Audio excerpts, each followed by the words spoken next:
Getting a stressful email after work hours can really put a damper on your happy hour or family time.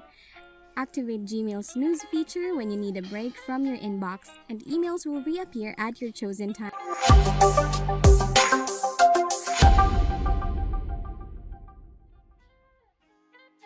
To snooze an email, hover over the message in your main Gmail screen and click the clock icon. You can snooze the email for a day, a week, a month, or put a custom date here. The email will reappear in your inbox when you're ready to respond. There's also a designated label for these snooze emails on the left side of your inbox, just in case you need to find them sooner. And that's it. If you have any questions, comment down below. If this video has helped you, say thanks by hitting the like and subscribe button.